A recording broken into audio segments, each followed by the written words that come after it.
All right. Good evening, everybody. We're going to have a show sooner or later. Here we go. First of all, it's great to see everybody tonight. Tonight, our guest is David Price. I'm Brian Weinstein. I suppose we have a lot to talk about. Dave, it's great to see you. I'm glad you could come on tonight.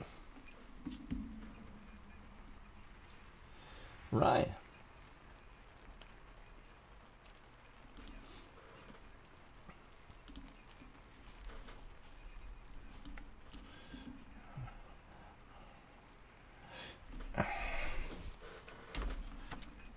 Attention. Is there anything going on out there involving Donald Trump that we should talk about?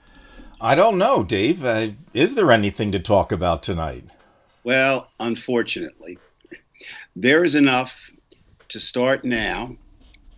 And maybe with nothing new, just talking about this week, we could probably be done in time for Labor Day, maybe. And they would all be legitimate talks. So, yeah, of course, much to talk about. Brian, I do have a question, though. Why the same guest is on all the time? Is Dave Price? Why the hell is that? Can't, look, even he's getting tired of himself. You know what I mean? Maybe, let me see. I have a friend here. Hold on a minute. Let me see if I can get my friend up. Not that way, but, oh, I can't. Well, never mind. Oh, there he is. Hello. He might even be on the show. Who is that guy? Mr. Green Jeans? My name is Cleophas T. Friggin' Frogger of the Alabama Friggin' Froggers, and I'm spending some time here with Dave. Disregard those lips moving in behind me. This is me really talking. Anyway, what I want to say is this. From time to time, I may be on the show, so, hey, tonight listen to Dave, but like I said, I was getting bored of Dave. Of course, I'm quarantined here with him. But again, that's Cleophas T. Friggin' Frogger of the Alabama Friggin' Froggers. If you don't believe me, I know you're going to say, Jesus, ain't no such thing as no talking frog. That's impossible. Well, I say to you, Donald John Trump being president is just as impossible. So the impossible can happen. So let me get on out of here so Dave can talk a little bit. Talk to you later, Brian. All right, Cleophas. It's great speaking with you. You're a bit green there, or neon, or whatever it is. I don't know what you're talking about. I was in the bathroom. Well, you know what? I am colorblind, but I certainly can see those colors. So it's. Which later on, I'm gonna make it like I want people to hang around. So I have another Trump T-shirt that is not new to me, but new to the show. I'll debut it later. But, all right, so it will be different than the one we saw previously. I have. As I say, I don't think Donald Trump has made America great again, but he certainly has helped my T-shirt collection. Right. Well, you mentioned at the onset of the show, Dave, what do we have to talk about tonight? Is there anything? And even though there really is a lot to talk about, and of course we're being sarcastic, there's so much there. I don't even know where to begin. It's almost like a bottleneck in my brain. Do you ever get that feeling where there's just so much to say that nothing comes out? Well, look, last week, and again, I apologize for any viewers who wanted to stay past midnight.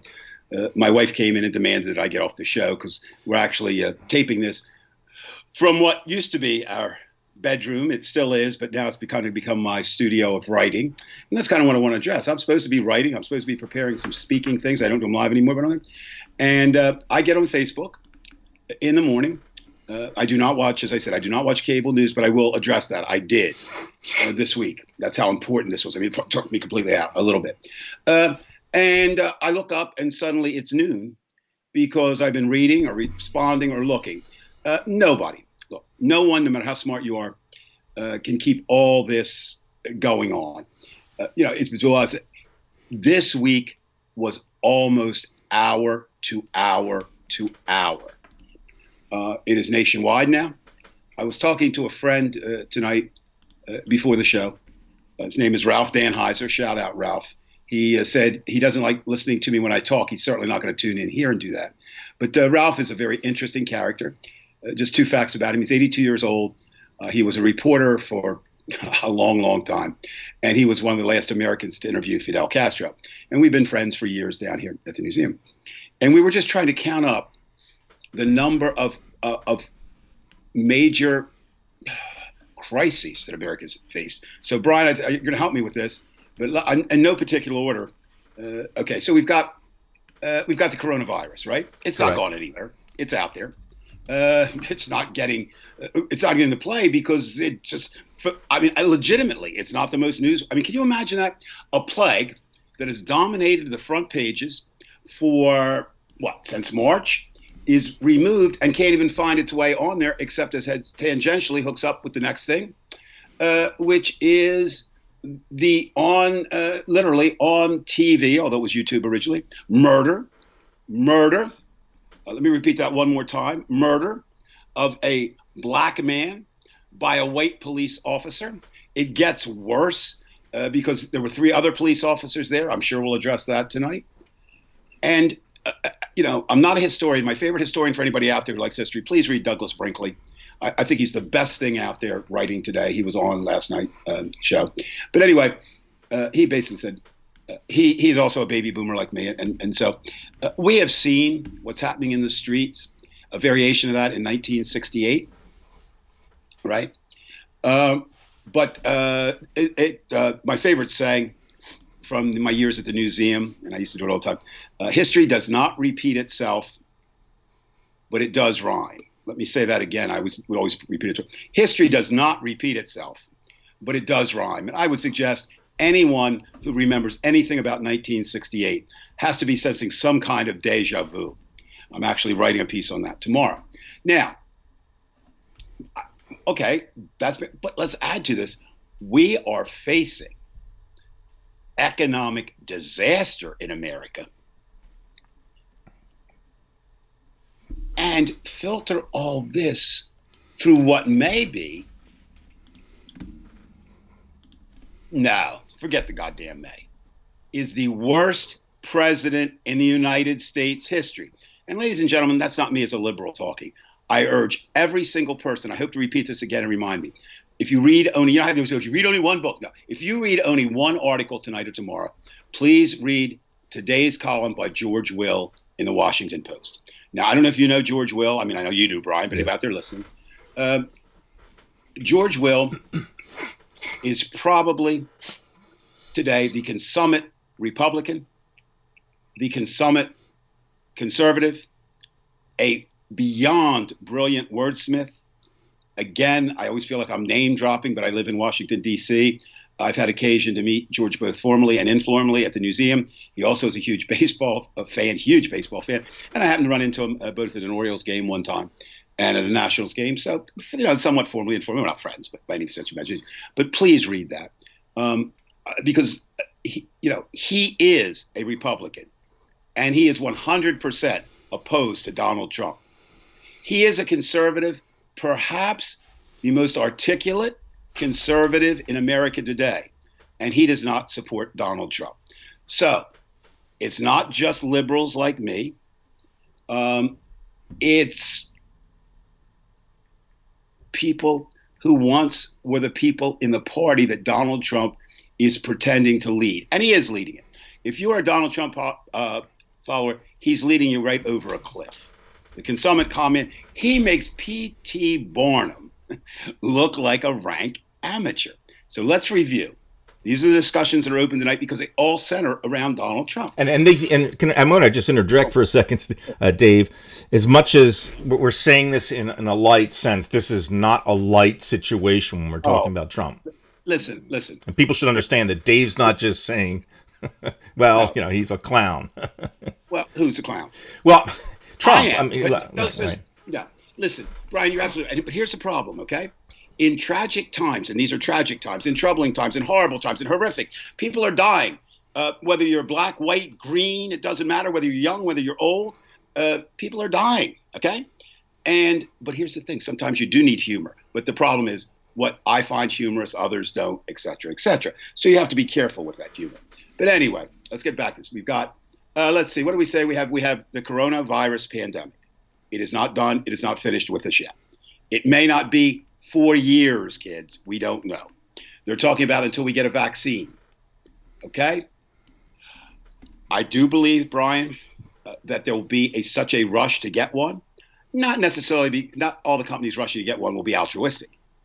Do you know how much money you will make if you or your company comes up with that vaccine? Right, but let me just posit this. Now, I get what you're saying, but let's not forget, everybody out there who works in pharmaceuticals knows if you come up with the cure for baldness, you're going to make billions and billions and billions of dollars, but they've yet to be able to find something. And that's the point, okay. Brian. That's an excellent point. I think, and I thought, when I say this stuff, I'm not saying I'm above it, right? Look, ladies and gentlemen, nobody in America tonight wants to see their grandchildren more than I do. I have 2 of them. They're in Australia.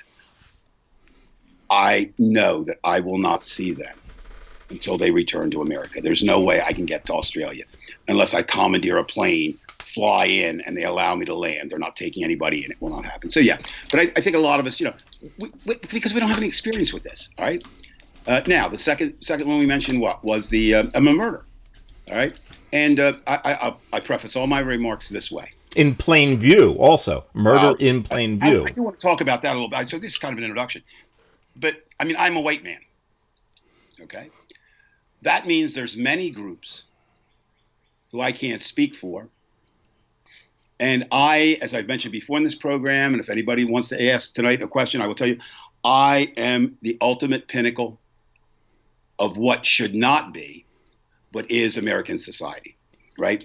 By virtue of the fact, and people say, oh, you're so terrible with your mom. No, by the fact that my mother, who was the greatest mother, not only that I ever had, but I would put up against any, my father, who was a perfect father for me, one particular evening or morning, or I don't know when, had sex to show their love for one another. And his egg, his sperm united with her egg, and I come out. And I come out at the top of the food chain for nothing I ever did. So you've got, for Black America, I can't speak for you, but I do know this. Here, in my head, I can be with you. I can't feel the pain that you feel here in your heart. I can't because I'm not black. But I know 3 things. White Americans brought Africans, black Africans, to America in 1619. And they could kill them for no reason. And here we are, 401 years later, and white Americans can still kill African Americans for no good reasons. Now, I'm not naive. Of course, progress has been made. But progress is not a straight line up. Progress is like this, right? And so I ask you on that question alone, don't observe anything else. Can black men, and indeed women, and indeed children, be killed by white men or white women. It's rare, but it could be, for no apparent reason. And 401 years later, the only answer anyone can give is yes. Right, and if I may add, I think you and I both agree, Dave, that I wore a mask too long today. this should not even be about color. I mean, you and I both know that anybody should be outraged, no matter what the color. It doesn't matter who gets killed. But you're correct in saying, you have to look at color at this issue because it keeps happening again and again and again, and you can't avoid it. Ryan, I'm not disagreeing with you, but I think there's two what we should say, two groups here. I really have never walked out of my house believing that I would not come home because the police killed me. Not because I haven't done things that were pretty damn bad in my life, okay, but simply because I'm white. I don't know of a black American anywhere today who doesn't have, if not concern for themselves, concerns for their children, their grandchildren. I mean, can you imagine an 82-year-old black man and what he's lived through? And he still has fears that his 60-year-old son could be gunned down for nothing? Right. For nothing. All right. So what else we got on the table? Oh, we've got the economic conditions. And I don't want to spend a lot of time on them, but I do think they need to be addressed tonight in light of the rooting, the rioting and looting going on, and it's there. But let's put it like this. We have not even begun to see the impacts and effects of that. A closed restaurant that closes temporarily and then can take takeout and may even be able to reopen. That is not survival. All right, that's surviving a period of time. Try that for 6, 7, 8 years. Right? You can't do it. The environment, climate, correct? That's kind of the forgotten one now, but it plays into this. And, it's just waiting out there for its turn to come after us. It's not stopping. I mean, people are, we're not polluting the air, so much with cars. Or wait till we have three things at once this summer when we have a hurricane, in addition to the pandemic, in addition to the protests. Right. And the thing is, I say, we mix all these things up, and we have... And the fires. that we have, and all this is being overseen by the worst president, definitely in my lifetime. And that goes back to 1952. I would take it, he is worse than Harry Truman. He is worse. He's the worst. There is no doubt about that. I mean, I didn't live with all the others, okay? You know what I mean? So, yeah, I would say that, but, from what I know of them, but I think, again, we're going to have to wait for some history to judge that. I would have said, can you get worse than Richard Nixon? Well, we did, okay? And people with Richard Nixon, people then said, well, is it as bad as, I don't know, you could pick anybody, you listen to us, whatever. So we've got all that. Now, I'm reading so much now, and I'm very bad at that. As a writer, I should give credit. It's not that I don't want to, it's just I don't remember. But one of the best things I read today was this. Like the writer, I am optimistic about America. And tonight, if anybody wants to question me on that, I can tell you why. But I do it with a caveat, kind of a buyer beware of what I'm saying. This gentleman pointed out succinctly that America has weathered something like we're seeing on our streets before in 1968. I lived through 1968. I was 16 years old, so I remember it vividly. I've written about it for a number of years. We've lived, as Americans, through a pandemic. I haven't, Brian, you haven't. I don't think anyone watching our show has. But in 1918, there was a pandemic which killed far more then than it did now. This pandemic is not over. So, but, And we have lived through the Great Depression. But two factors to consider, and then I'll turn it back over to you. The two factors to consider is we've never experienced them all at the same time.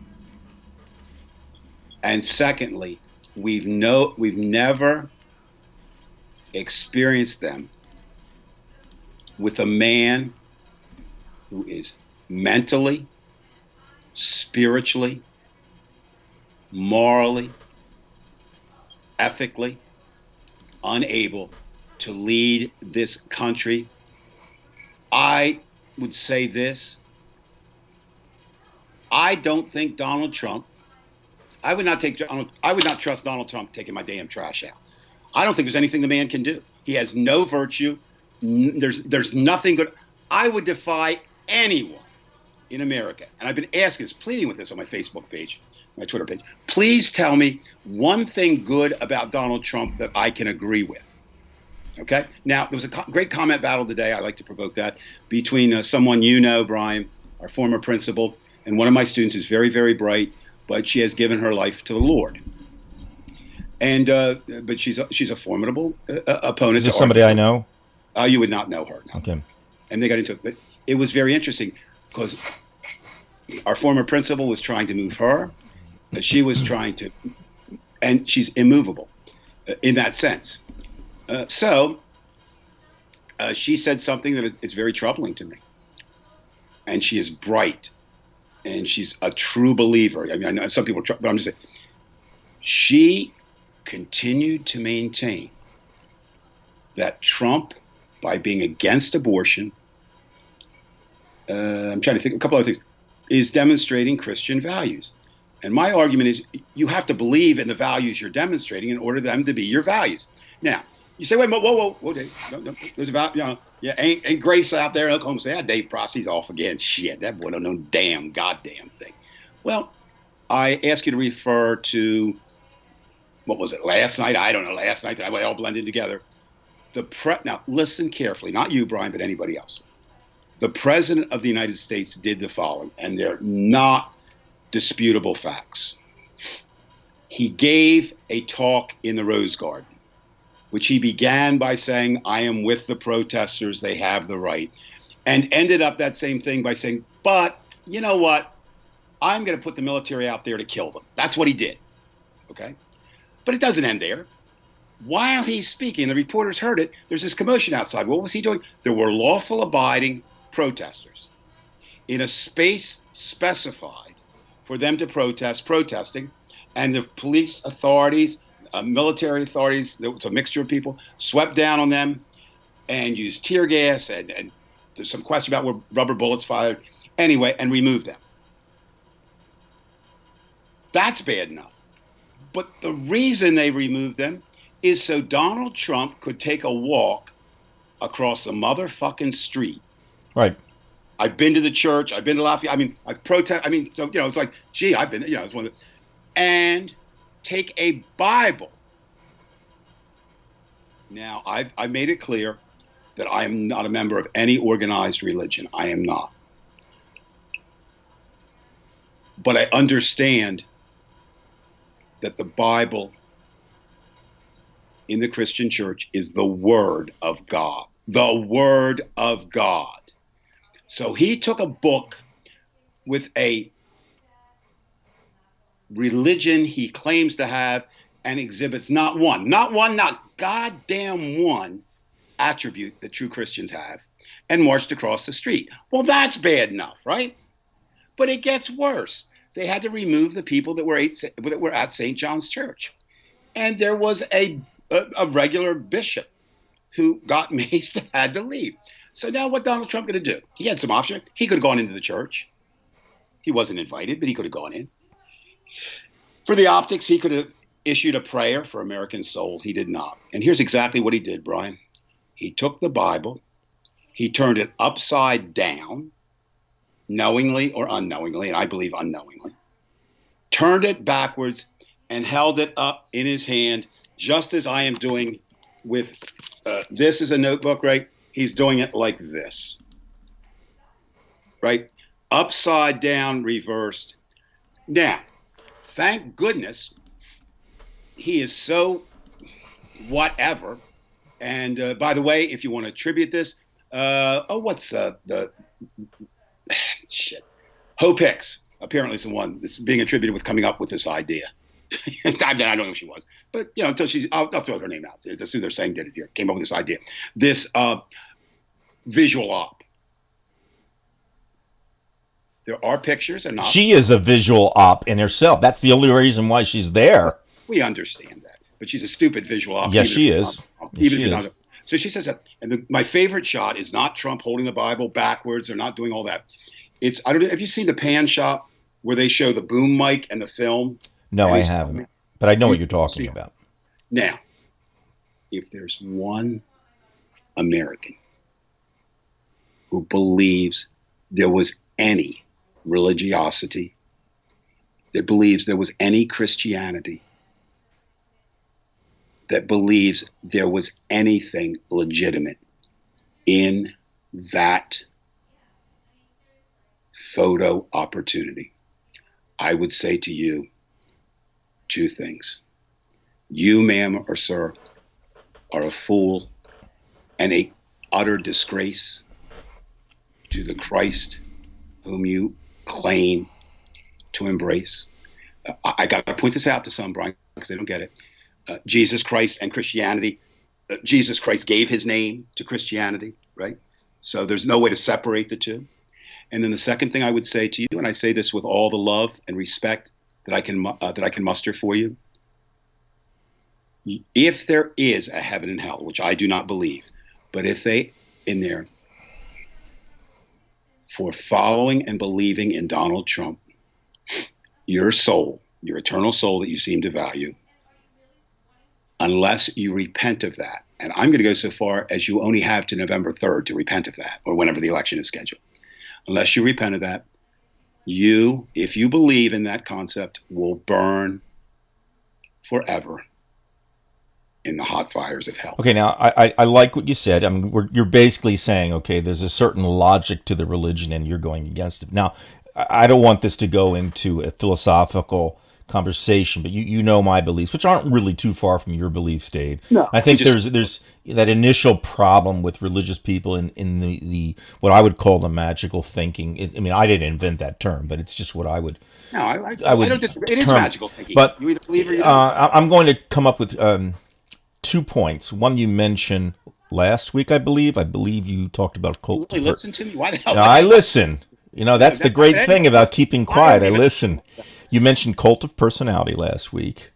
And I'd also like to go as far as using an expression that your George Will used to use 35 years ago, and that was semantic fiat. And if you connect the two, first of all, you're on a really muddy foundation when it comes to religious thought, because you could hand out a piece of paper or a note card to 100 Christians and ask them, give me a sentence describing your religion, and you're going to get 100 different answers, number one. And then some of them have the audacity to take a sentence and say, this means this now. And I think that's the problem you run into, is that now the words don't even mean anything because of semantic fiat. Would you agree? I would agree wholeheartedly. Where you and I think maybe we do part, I think you can find virtue and a way of living as long as you divorce it from all others, from the quote-unquote holy books, whether it's the Quran, whether it's the Bible, whether it's these, any of those things. Now, let me be specifically clear. What happens is that even if they were, any of those books, I'm not limiting it to the Bible, right, were the handiwork of a God, once man touches them, they become perverted.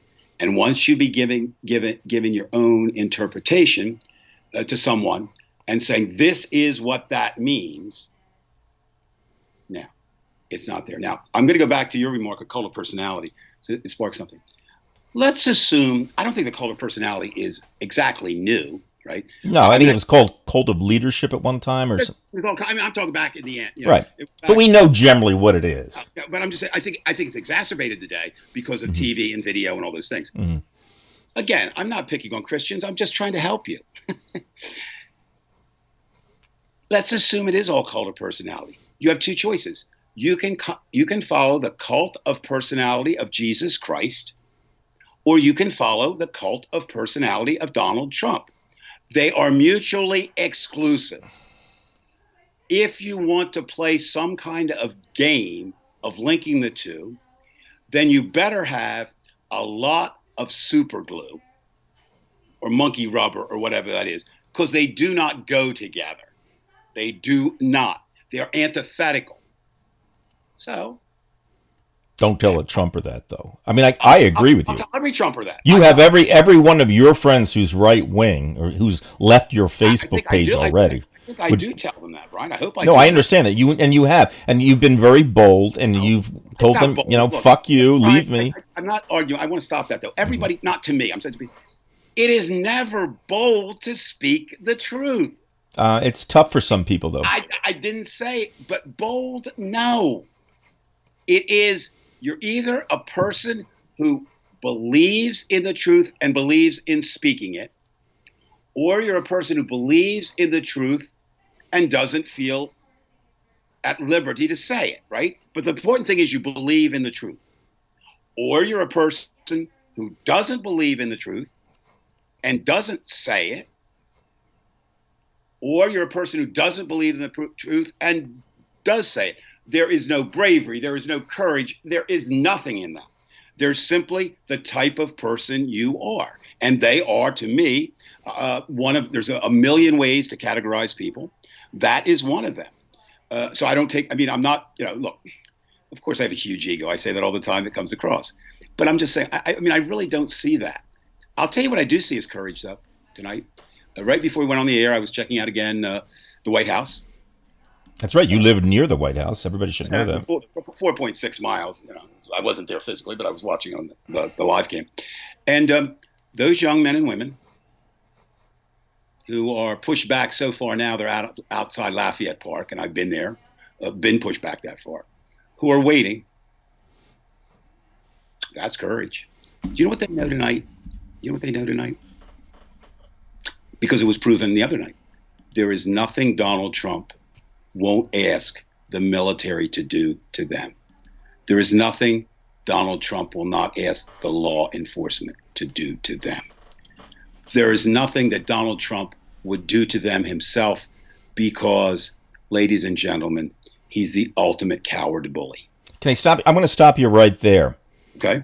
I need your input on this because I've been thinking about this for the last 2 days. And you've been talking, you've mentioned the military at least 3 times in it already. Correct.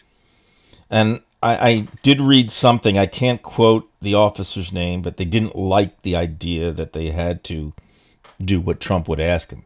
But I'm going to ask you this. I don't know what the percentage of minorities are soldiers in the U.S. Army. But you see where I'm going with this. I see where you're going. So I'll let you answer right from there. I don't even think I have to ask the question. I'm going to let you go. I think there's many things at play here. All right. So let's look at the military. Again, I had lunch today just because they're a friend. If I was in Bridgeton, Brian, I'd have lunch with you. Right. I had lunch with a friend who happens to be a major at the Pentagon. Now, a major is pretty far removed from, brigadier general or whatever. But he's there. He works. He knows. He's been in the military for a career. Chinese expert in China. Two tours of Afghanistan and Iraq, blown up twice, near death once, both physical and brain damage and psychological damage. And I was asking him some of these very same questions. And the best answer he could give, he said, it depends. Would they execute the order? I asked him about black soldiers. What would they do? And I think this is it. It's very hard. If you're trained to do something, and the first thing a soldier is trained to do is to follow orders. Okay? One of the reasons why I could never be in the military is I don't follow orders that I think are ridiculous. That would make me a horrible soldier. They would kick me out, if not worse. I just wouldn't be a soldier. I'm grateful, again, for people who do. We do need protection. We live in a world where we need policemen. We need soldiers. Okay? I wish we didn't. We do. Having said that. So I said, well, what, especially, but you got to remember we're dealing with 3 levels here that Trump believes he can command. And notice I use the word believes. One, are police forces. He cannot command a police force in this country to do anything other than the Secret Service, whose job is to guard him. Okay, with one exception, DC? because Washington D.C. is not their ultimate. It's not a state. Right. So that's and he knows. He may not know that, but Bill Barr knows that. Well, he knows it. Now, the next group then moving up would be the National Guard. Now, again, what is it? A saying, like I said, history does not repeat itself, but it does rhyme. And there's another one, a couple sayings. History informs the present. William Faulkner's favorite quote. There's a new book out on him. If Judy will give me the money, I'll try to buy it because I can't go to the library because it's closed. I have to buy it. Faulkner said the past, basically what he said is the past never ends. And I think he's kind of right on that, whether you're talking about your family, but so you've got these, you got Kent State out there looming, right? One of the dirtiest moments in a history of dirty moments in American story. And what made it so dirty? The National Guard turned and fired on protesting students. Indeed, if you find something wrong with somebody throwing a tear gas canister at you and you throwing them back, yes, they were doing that. I don't find anything wrong with that. And at the end, 4 were dead. And, I'm sure if you ask Neil Young, that's one song he wished he never had to write. And I'm sure if you ask David Crosby and Stephen Stills and Graham Nash, that's one song they never wish they had to sing on. Correct. So there's nothing there. So you've got the National Guard. But here's the thing. They, again, swear a duty, right? But their duty is pretty much determined by the governor of the state. That's that militia we read about, right? The National Guard is what's left of the militia we read about in the Second Amendment. But the thing about the National Guard is, for the most part, unless you make a career out of it, and they're very, very young. Right? So let's assume the Army, just for a moment, somehow were to go to Iowa. Right? Well, chances are not too many people in that regiment or battalion were from Iowa. But the National Guard knows that every single person they're confronting, unless those that came from out of state, are from the state in which they exist. There could easily be a brother there, right? A relative, a friend. They're roughly the same age as the protesters, right? Wow. Then we move to the military. Now, we all know that Trump lies. We know that. What did they total up today? The other day, 19,784 lies the Washington Post has recorded. It just wouldn't matter, Dave. The numbers don't matter. Okay? Yeah, it does. Because he's a liar. Well, yeah, he is. But I mean, the numbers do matter. I'm just saying, 19,000. The only time he tells the truth is when he makes a mistake and blurts it out. Oh, I understand. And then he changes it. Right. So the point becomes we can't believe anything he says. We've also seen him say, I'm going to. And the next day, well, I didn't say that. Or I'm going to. And he says the opposite. So he is full of bluster. We know that. But here's what does concern me a little bit. Donald Trump, I consider to be an ignorant, stupid man. I do. That's my assessment of him as an educator and as a fellow human being. But he was smart enough to win the presidency. And if he was smart enough to win the presidency, given his psychological profile and everything we know about the man, he cannot walk away from it. He cannot. So he is, in essence, a cornered, wounded, vicious animal. And I feel very comfortable in saying that because he has no empathy. He has limited sentient abilities that make a human being hopefully different than an animal. And you know what happens when you corner them, right? Correct. Now, it's worse than that because he's the Lion King, which you don't really think of as a corner, that he's a hero. No. And so he will go. I believe there is nothing. There is no line. George Will said it so well today. I've said it before. Will said it much better. There is no bottom to Donald Trump or what he will do. None. None exist, people. Right. None. But I think there's a So you've more got those three complex. things, Brian, with your question, we don't know. See, this is what's so terrible about this time. We don't know. Well, you All we mentioned have- the cornered rat, Dave, Yeah. and what makes it more complex is that I'm not so sure the party itself. We were talking about Trump believing that he's a cornered rat. He's really a cornered rat when even his own party goes against him. But right now, I've seen no, fucking let up from that party. On down, even the senators who came into the Capitol building, they were interviewed, they were trying to interview Katie Tur, asking what they thought about Trump in front of the church. And not one of them would answer the question, at least not honestly. Of course they're not, Brian. I'll tell you why not. That's a danger. Trump is an isolated, wounded, dangerous vermin. One. The Republican Party are not stupid. They're not. They can read the tea leaves. They see the browning of America. They see that they're not attracting the young people that they need. They see that the suburban housewives who helped get them and Right. Trump But doesn't that make them more dangerous? Because they're Exactly. trying to hold on. Well, This is why I say it's a coup. But they, yes, but they're not. I'm just saying, the president can do certain things, right? Mm-hmm. That they can't do, and Congress can do certain things that he can't do. Now, again, I would say in my lifetime, it's been a weakening of congressional powers and a strengthening of the executive branch, whether it was a Democratic president or another. We've had wars. The way I read the Constitution, only Congress can declare a war, right? How many wars have we had that they didn't say yes or no to? So there's a lot of things there. But I think at this point, I'm going to try to think like them for a moment, which is relatively difficult to me to do.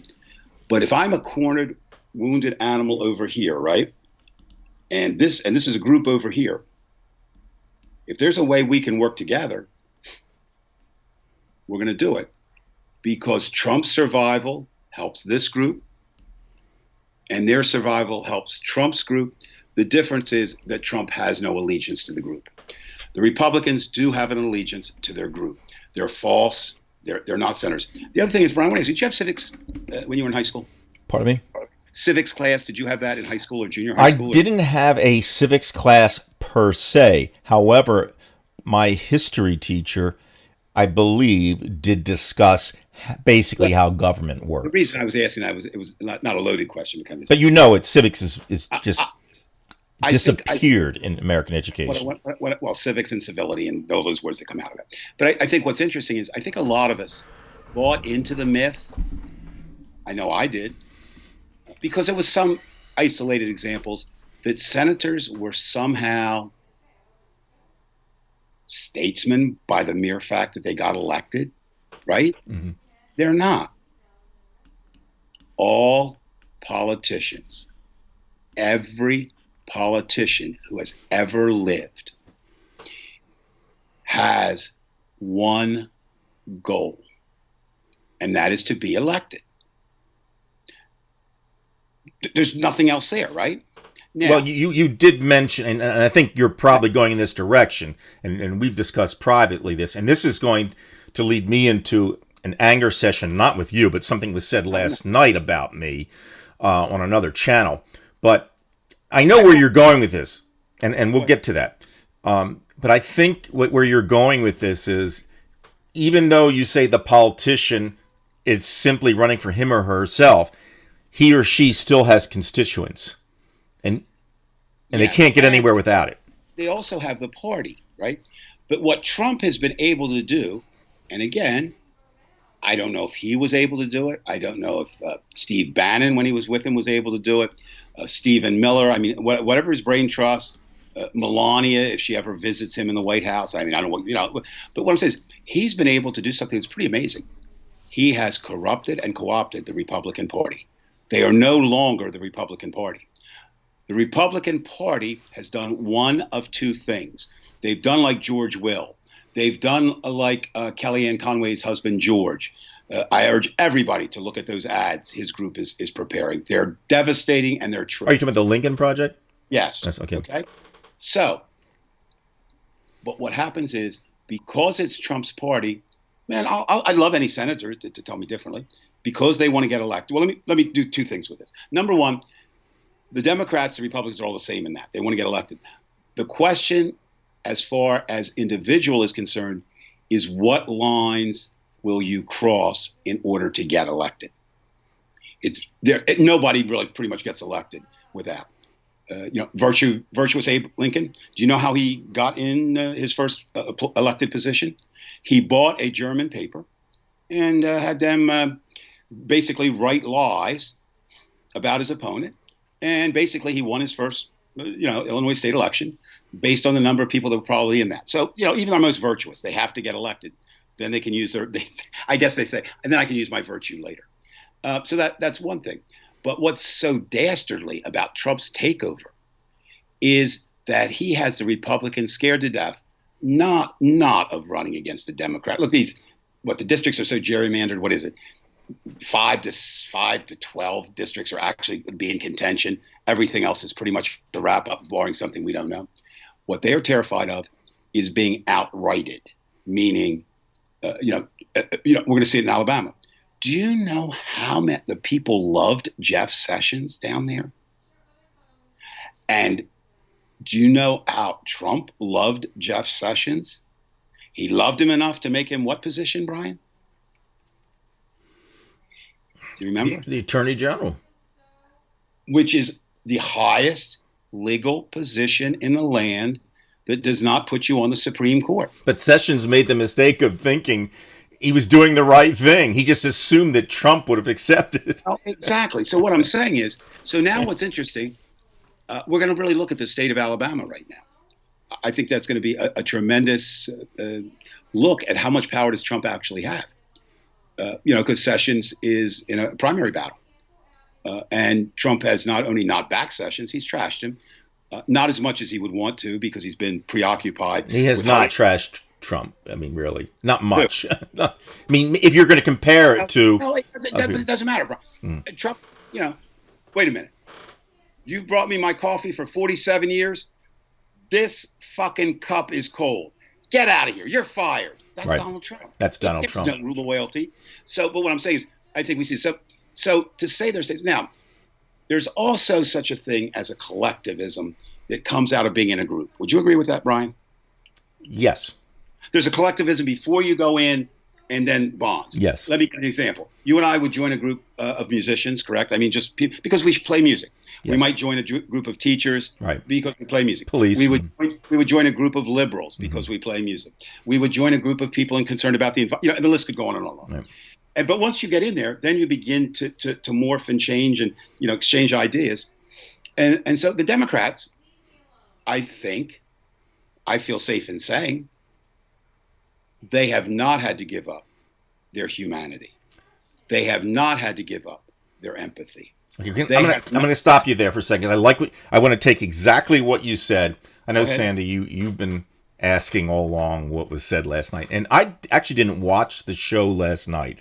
I'm not going to mention the show, and Dave, I have to take 2 minutes if you don't mind. But take long. I'm going to sit back and talk to Cleophas. And Dave brought this up, ladies and gentlemen, with me privately. We were talking about constituencies and how much better the Democratic Party was than the Republican Party. Well, Paul was on a show last night, and he was texting me. Paul McGinley. I know who Paul is.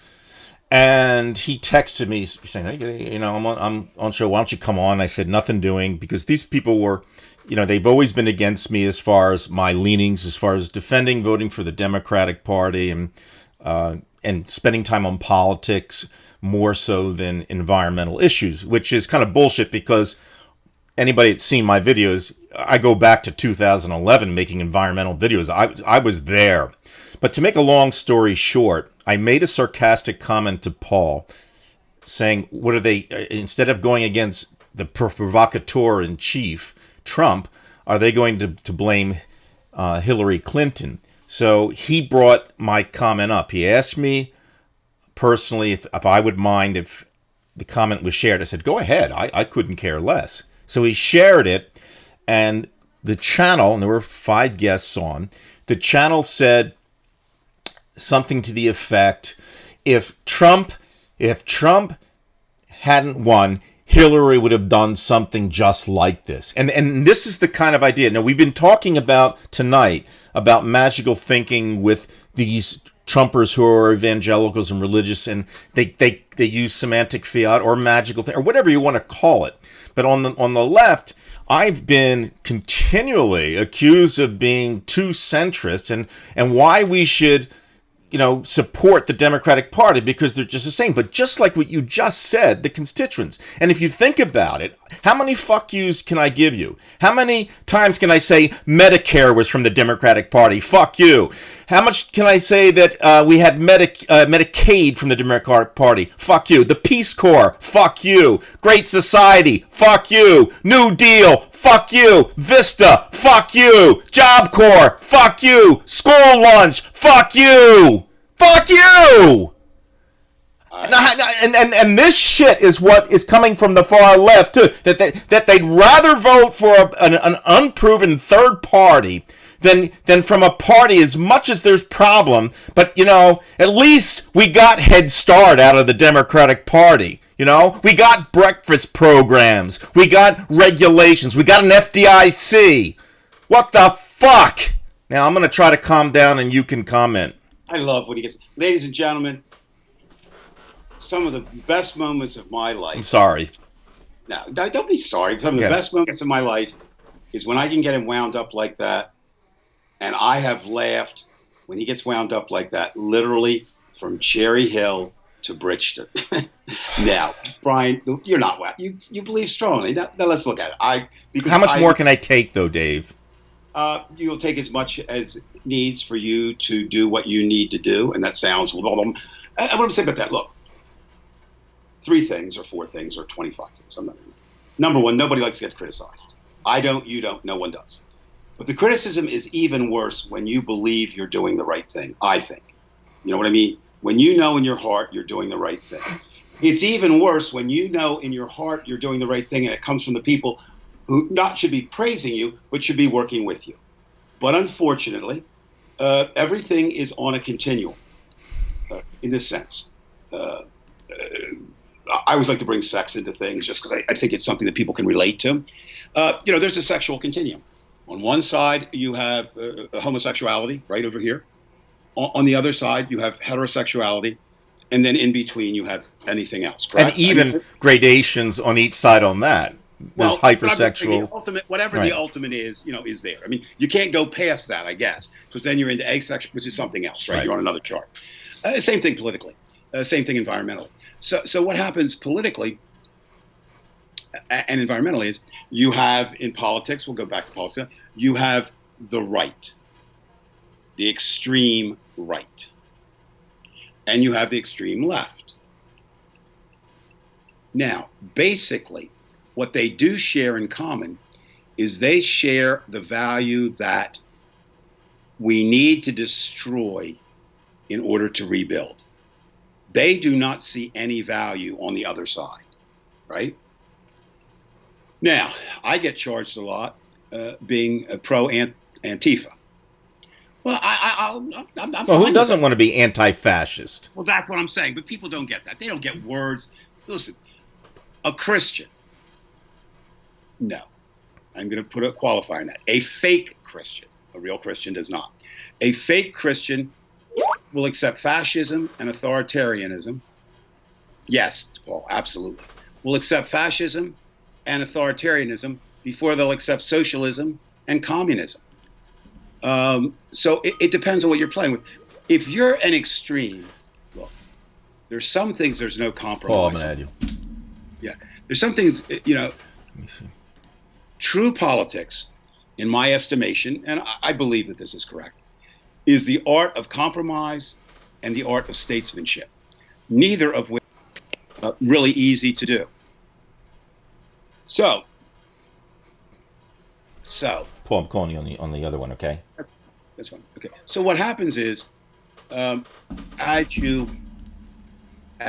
we, the people who speak out, when we get chastised, if you will, our personalities kick in. Welcome, Paul. Oh, hi. I'm just trying to thing. Finally, I've got somebody decent to work with, not just Brian. Oh, you're doing fine on your own. I'm Okay. just trying to silence this thing. I don't know how. Work on it. I have a little song and dance here. No, back to you, Brian. I mean, I'm speaking to you, but I'm speaking to all of us. Right. Look, there are times, and I don't want to sound like overly dramatic and I'm in a movie, but there are times in your personal life and sometimes in the lives of your country where, remember the Alamo? Not the fake Alamo. The fake Alamo. Where, remember they drew the line. You did a hell of a job there, Dave. The line down there, right? And you say, okay, you're on one side or the other. In that case, it didn't happen. You can leave or you can stay. Well, that's where America is right now, Brian. So my question to you was, can you go to the other side? No.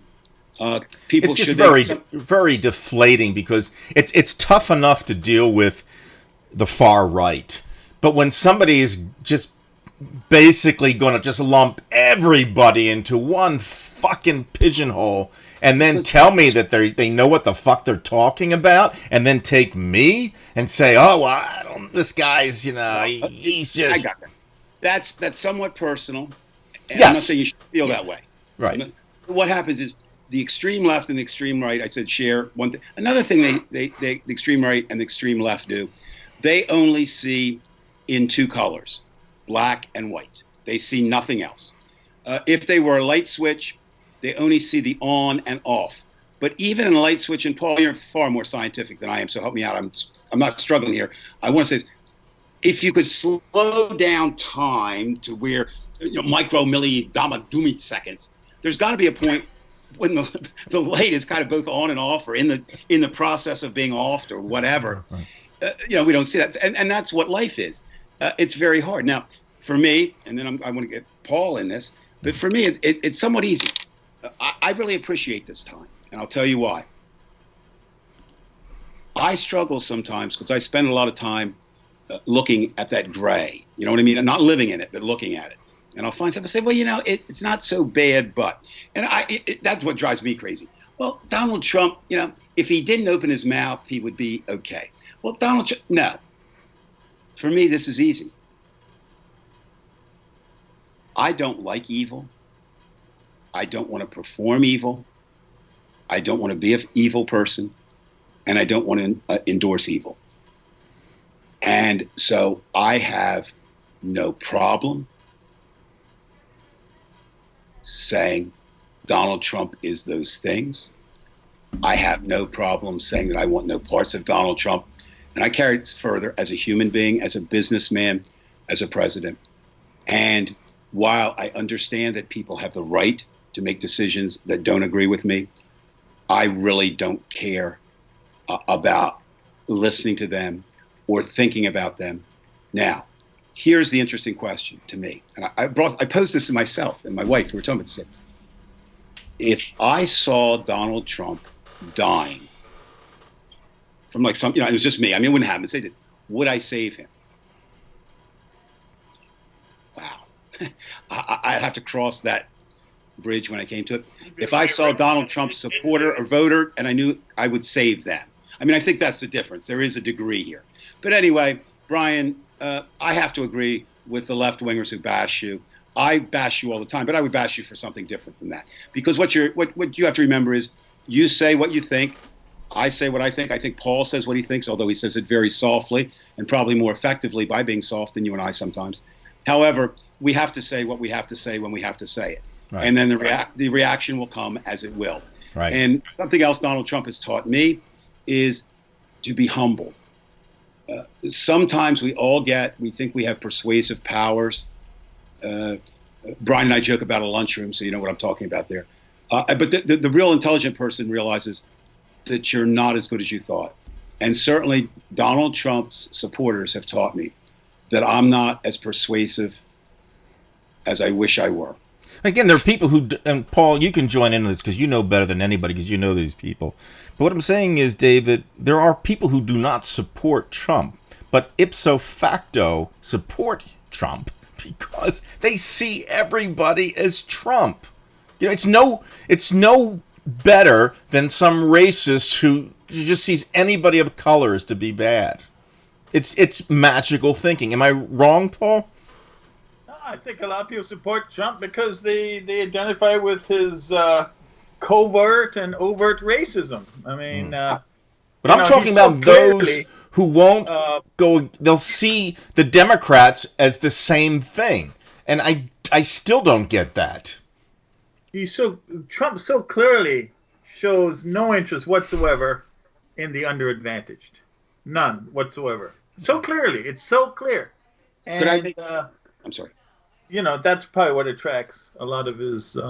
But I'm not talking about those people. I'm talking about people who simply don't trust anybody unless it's themselves, essentially. I mean, they see Hillary Clinton as a murderess. And how am I going to deal with that? That's You're not, Brian. You're not. Okay. You're not. Right. Obviously, I'm not. Okay. Not gonna change him. You're going to have to work on accepting, how you want to handle it. That's all. Well, maybe I did the right thing tonight, because I could certainly go on for hours with that kind of crap. I don't want to argue with, but I do want to say one thing. You said Donald Trump shows no to the disadvantage. I did see that every single worker that built, and I walked by it at least 100 times, that I didn't build, that refurbished the Trump Hotel in Washington, D.C., was Mexican American. And I did check into what they were paid. They were paid the lowest rate you could. So he will take advantage of the disadvantage, which I suppose is a concern. I'm being facetious, but no, absolutely. Well, he doesn't have any humanity, Paul. You're absolutely right. Name anybody tonight that's listening. Oh my God, somebody loves you, Brian. I just read it. Don't. But the idea is, I've never met anyone, Paul, that I've ever run across. Now, I didn't know Adolf Hitler. Yeah, I mean, there's people in history. I don't mean he's the first in history. That I could not find, seriously, I cannot find one redeeming human virtue in that man. Can you? I mean, I'd love to find one. I've never encountered this before. He's like an amalgamation of all the traits our mother told us to overcome when we were done with childhood. You're exactly right. In fact, I wonder sometime if he's actually potty trained. Yeah, exactly. I'm not doing that. I'm not sitting up there having I made brown. When I want to poop on the floor, I'm going to goddamn poop on the floor, Mom. In fact, I'll poop on your dress. That's who the hell I am. I'm Donald. Yeah. I mean, come on. Well, I know this is maybe a little bit of a tangent here, but you'll remember McKinley was assassinated by Leon Solgos. But it's funny, people talk about Oswald and what do you call? I just fell off a cliff again. Sirhan?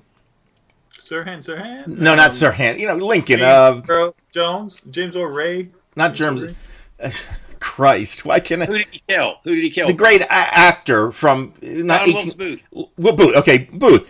But everybody knows who Booth was, except me. I forgot. But Solgos was somebody who nobody could tell you. I mean, if you ask 1,000 people, 2 people will know his name. And I think there's a reason. It was because McKinley was a son of a bitch, and I think that's why when we'll look at Trump in the past, or even the way the protests are going, I think it's even more than just the fact that it's the issue with African Americans and police. I think that it's everything's come to a head that this guy is a cancer to any decent person. It's not just that, and it's all coming to a head now. And then this is why they can't get a hold of this shit. And then anybody like this DA, Mike Freeman in Minneapolis, 2 days after the murder, he's saying, well, we're doing our best. We're going to work faster than anybody possibly can. And then when they finally had the charge, he sounded like Trump with stopping the flights from China. He said, I went faster than anybody. We did this in 4 days, and this is usually, what is this stuff? Are you trying to inoculate yourself from criticism and pat yourself on the back? It was obvious from the first minute of that video that was murder. And for them to have to wait 3 or 4 days and then crown themselves a champion of nothing. I'm gonna play devil's advocate for a moment, because I spent a lot of time as a reporter covering both defense attorneys and prosecutors. Prosecutors have one goal, and that is, if they charge the person, to see them found guilty, right? That's it. I mean, that's what they do. Now, they know the track record is fairly abysmal, no matter what the evidence shows, of getting police convicted of murdering black men and women. The track record is abysmal. The further south, the further back you go into history, that's true. I would need to know a little bit more, Brian. I understand your frustration, and then I'm going to turn it around the other way. If you wanted to win the case, right, Brian, you might need to delay a little bit to lay the groundwork. That's number one. But number two, sometimes it's not about winning the case in the court. It's about winning the case in the minds and the hearts of the people. And I think this was definitely a case. If I were a prosecutor, even if I thought I couldn't win it, I would have charged immediately. Now, knowing full well that that might mean that I just gave this guy an acquittal. But I think the message had to go out to black Americans from white Americans, which many of us are sharing with them. We are not black, but we understand you are being murdered. Right. And we stand with you and we say, enough is enough. Stop it. Then why are they waiting so fucking long for these three others? Because I just explained it to you, dummy.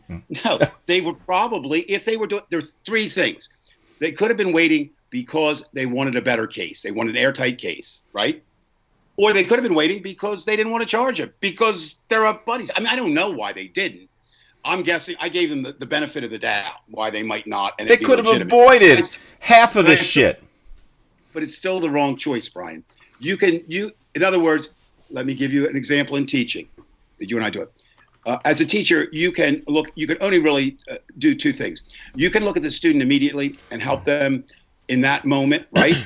Or you can look past that moment and try to give them things that will help them in life. Neither one is a bad thing in and of itself, right? But you can't really do both. You can't. Correct. I'm sorry, I taught for 34 years, and you have to have a basic philosophy. Mine was, I hope it helps them later in life. That's kind of analogous to what I'm saying here.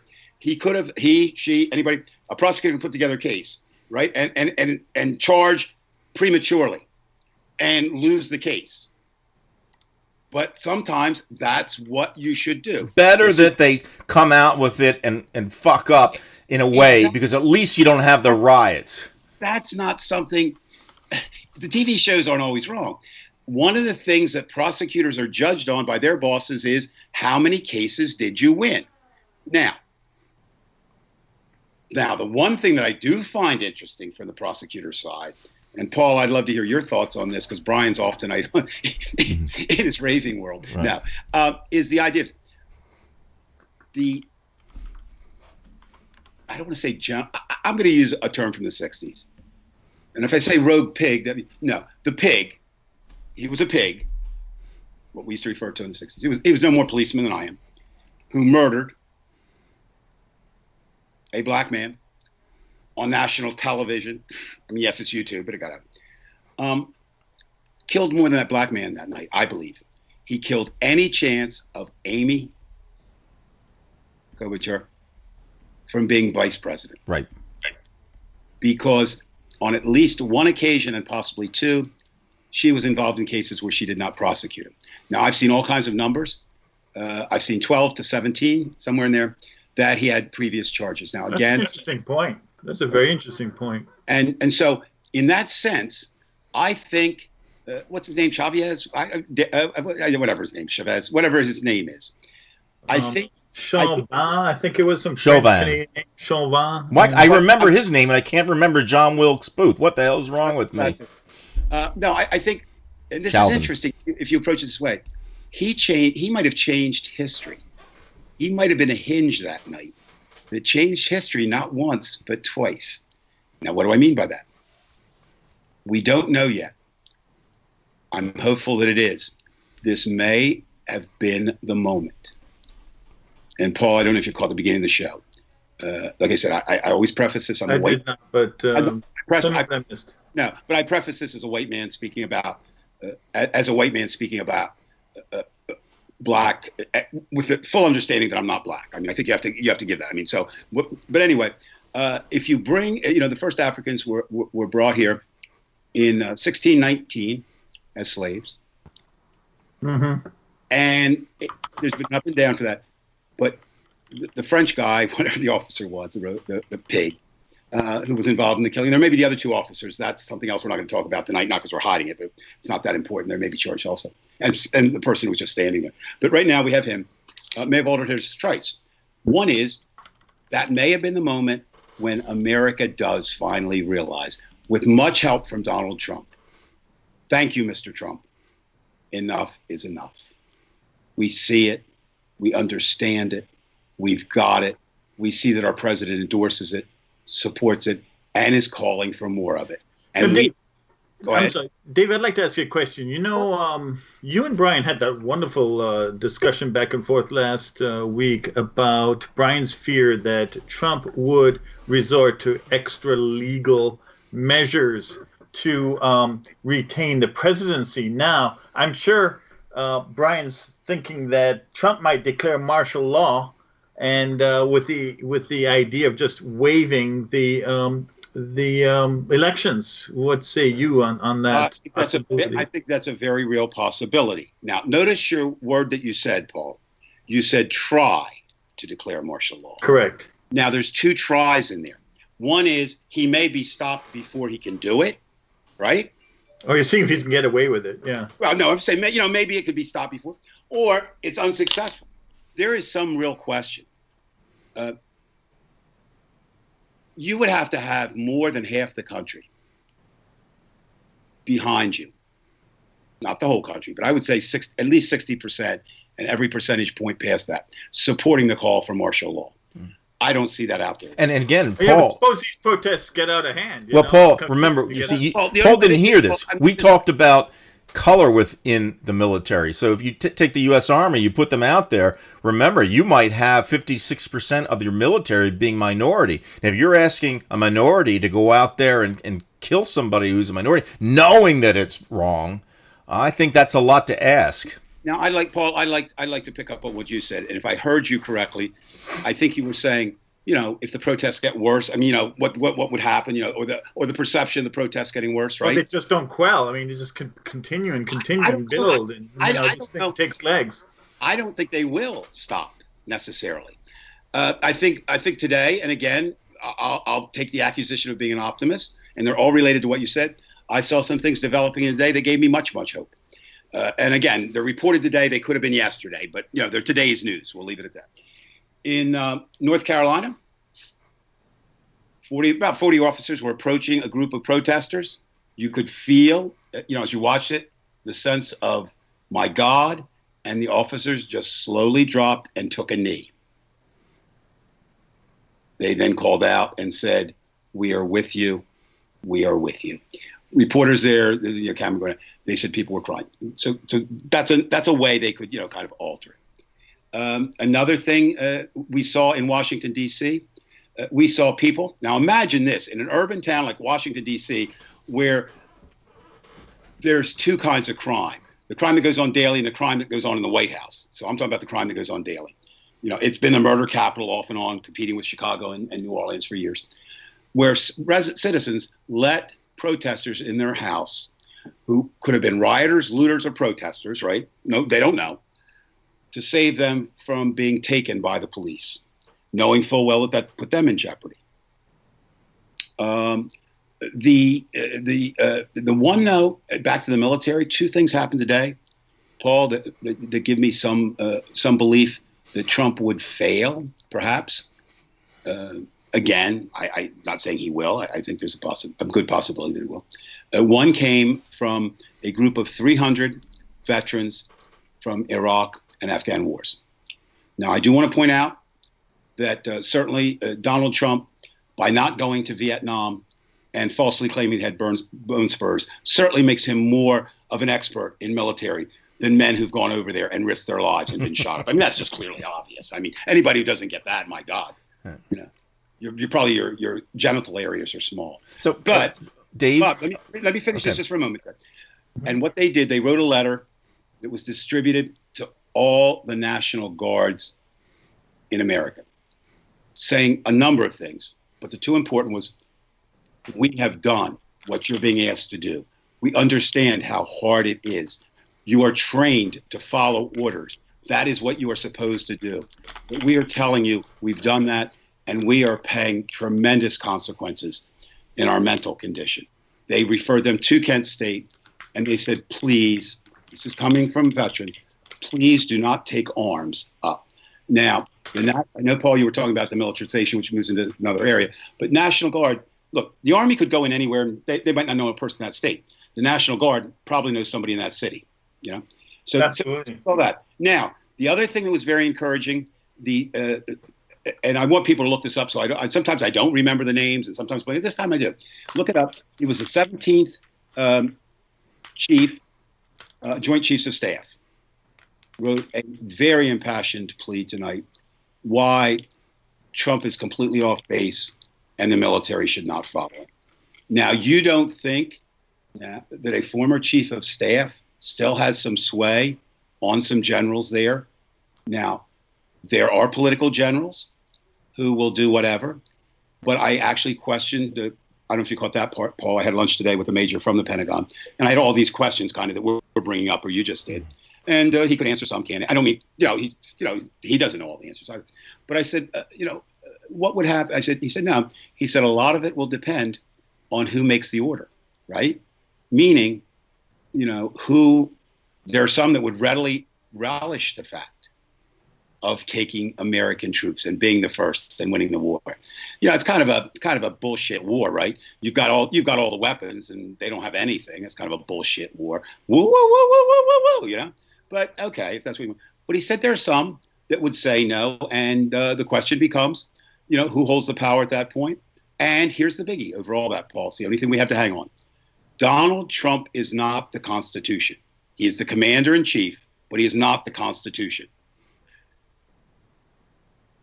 And it's like every American has to decide. These military guys, the National Guard, everyone has to decide, do we want to follow Donald Trump or do we want to follow the American Constitution? And I can't answer for them. Well, I can answer for I'll tell you two things. Number one, on the negative side. But if it does, yes, I'm concerned. We'd be a fool not to be concerned.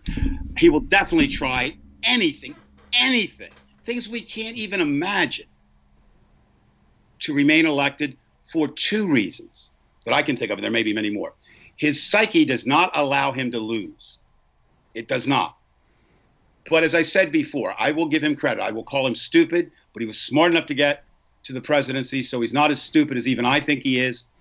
And what I mean by that is he knows when he walks out of 1600 Pennsylvania Avenue, the protections that he enjoys right now from the illegal acts he did before he became president are no longer there. Okay. He can be charged by the state of New York. He knows that he's not best friends with Governor Cuomo. He knows that Governor Cuomo is the only person who can pardon him. There's not another person in the world. But let me interrupt you. I have to, Dave. Sure. There's one thread of evidence of what this guy does all the way through. What did he do to the EPA? What does he do to the Department of Education? What is he doing to the Supreme Court? He's putting in people who will destroy it. So why would it be any different with the military? And then you have even if he didn't, you have the Robert Muellers out there. I hope there aren't a lot of Robert Muellers, because I think they would defend the commander-in-chief. Okay? So there's all those negatives. And by the way, I would just want to get this one thing out. I'm going to have a prediction.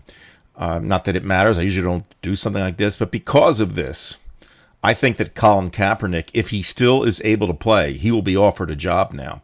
Because I don't think there's any question about that. Mm-hmm. Because the NFL is not stupid, okay? Continually. They want to make money. You mean offered a job as quarterback or some kind of ambassador? Either way. But I would imagine if he's still young enough for quarterback. If there's a football league. Yeah, I will say that, yes. I think I was really surprised, quite honestly, and I'm not real sure why. I know I follow the Eagles, and the Eagles camps kind of indicated they didn't want Kaepernick because he would be a distraction, right? Yeah. Not that he couldn't play. Yeah, that's what I'm saying. I mean, there's another person. Okay, I was talking to a very nice woman my age, and she felt so sorry for Colin Kaepernick because he lost his career. I said, "Do you understand? He'll be in the history books now. Exactly. He'll be in the history, and he would have been nothing. He could have led him to 5 Super Bowls. Excellent point. And Brian, you and I were in support of Kaepernick for one of our early shows 2 years ago in the Reality Report. We ran virtually a whole show supporting Kaepernick. And you know what happens? You know what's funny? I think he's a great figure. I really do. There's no question. He's transcended his sport, like Jackie Robinson and absolutely. And Ali. Exactly. And he'll be mentioned in those names, right? Mm-hmm. In history. Now, what I find interesting is many of the people that were screaming Kaepernick was a traitor would prefer people taking a knee to what they're doing now. So it's interesting how it comes around sometimes. And I don't know if everyone knows this, and I do. Kaepernick actually asked a Green Beret who had served, what should he do to make that call and not make it appear that he was anti-military? Put that back on, Dave. Brian. Dave, are you able to see this? Yeah, there's a question for you, Dave. Next to that picture of you, Dave. Said I'd be curious to know what. Next to that picture of you, Dave, once you get old. Yeah, not general. First of all, it's not a general. Secondly, it's a major. And I am an old reporter, so I will protect my sources. And what you have to determine, questioner, is this: am I telling the truth or am I lying? And we'll leave it at that. So no, I would never tell his name. Just because it's not that way. He's still involved in operations that he can't even tell me about. So as I would a reporter, I am that. And if you want to believe I'm making it up, I'm fine with that. I have no problem. Then just disregard what I say about Let's remember, folks, Dave was a reporter for the Philadelphia Bulletin and some other papers. So even though he was great response, Dave. Yeah. Now, can you respond to that picture of you there as Gandalf? I don't see that picture of me as Gandalf. I hope it. Oh, I don't even like that. No. It's a Tartable Grim or whatever the hell it is. There are thousands of them, and they have friends. You're only 6 inches. Degrees. No, I'm more than 6 inches. I hope. Well, let me check. Hold on a minute. Oh, yeah, no, we're fine. I'm sorry. I thought. Oh God. All right, now we're going to be censored. I was almost going to stand up and show you. But it would be, you couldn't get the camera down. I mean, I don't know if I could. Well, anyway. And now we go into a Lenny Bruce routine. Are you talking about the caller or the questioner? Are they talking about actually physical distance? I mean, I do know. I am tonight. If what's his name? The guy's in the White House. I can never remember his name. What's his name? Help me out here. The guy. You know what I mean? The dude. The orange guy. Come on. The one that paints his face. Shit. Oh, Donald Trump. Yeah. That guy, I am 4.9 miles from him tonight as I sit here. So if you're talking about, and in what country? I'm in America. I don't know if you're asking me or Brian or Paul. I think we're all in the same country. First, I should suppose what? Please, what country, first of all? America. I think, if that's what you're asking. Is that what they're asking, Brian? I don't know. I don't know. Scott, you'll have to retype the question so no, what country? I don't understand. Are you asking what country we're talking about? Or here he goes. What branch? Can you tell us what branch or no? Yes, I can. If he were to choose a branch, this particular major would choose an olive branch of peace. So I have no problem letting you know what branch he's in. He's in the Peace Corps. No. I'm kidding. It's a joke. It's a joke. I know. Okay. Nobody speaks of secrets. Every time I get sarcastic or joke, people think I'm actually being No, they frank. just don't like you to begin with. Nobody that's speaks probably of true too. Is that like the WWE that used to be the WW? Oh, Washington, D.C. Yeah. A friend of a friend of a friend is 3 degrees. Is that a band? What's 3 degrees? Help me out, guys. It's 80. It's 80. It's almost 80 down here. It's not 3 degrees. Writer, are you talking about where you are? Are you in a cold climate? That's human. That's human. I would have what? We call him human. For some reason, it's not picking up the names, but that's his name is calls himself human. I can see it. I can see the name. It's kind of whited out a bit, but the Salvation Army. Oh, they had a great band. That's Chad Mansfield. Do you know Chad? Oh yeah, I know Chad. Okay. Yeah. The problem with Chad is that he has no problems. He's a good guy. I like it. Mm-hmm. Human said a friend is of a friend is 3 degrees. I know. I was making fun. It's kind of removed. In other words, I didn't know that. Yeah, it's degrees removed. It's like the 6 degrees of separation from Kevin Bacon. right. Didn't watch So it. that's 6 people. Right. That's kind of Visions, understandable. It's exponential, so you I'm figure. gonna take a wild guess. That's somebody who watches movies, or else it's an Afghan insurgent who seeks goats to have sex with. I'm not really sure which that is, but it's one or the other. I'm assuming somebody who watches movies. Visions of, and if you're talking about, does it give you visions? Fine. Whatever. Big shout out, folks, and I want to just interrupt. Paul and Dave, I think both of you probably have heard the name Jim Tanya-Kwali McHenry. He's a great environmentalist, and he deals with climate change. He has protests. He gets out on the street every fucking week in Harrisburg, Pennsylvania, no matter what, alone, and he takes a lot of abuse from people riding by, and he really fights the fight. So I just want to give a shout out to Jim. Appreciate you watching, because I see that you're watching, and it's great to see it. But if you ever get a chance to see his videos, folks, watch them, because he's somebody who walks the walk. And Brian, I wish you hadn't brought that up, but you did. And so we're going to go into my psyche for a moment. I like to think of myself as someone who walks the walk. And for the first time in my life, I'm trying to think, the first time I took to the streets of Washington was 1969. So I would say since I was 17.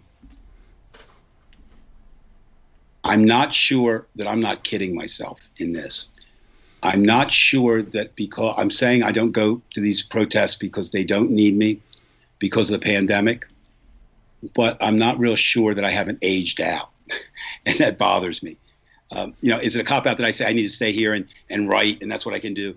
The protesting is a young man's game. Yet I'm the same one that says it's only the generals and the old men that put the young men in harm's way. The only way I can live with that. So I thought when you said walk the walk and be there. This is Jim. He walks the walk. No, I know. Well, and I'm not to say he's not a spring chicken here. I mean, but I'm not trying to offend you, Jim. But Jim does it. Just never felt this way.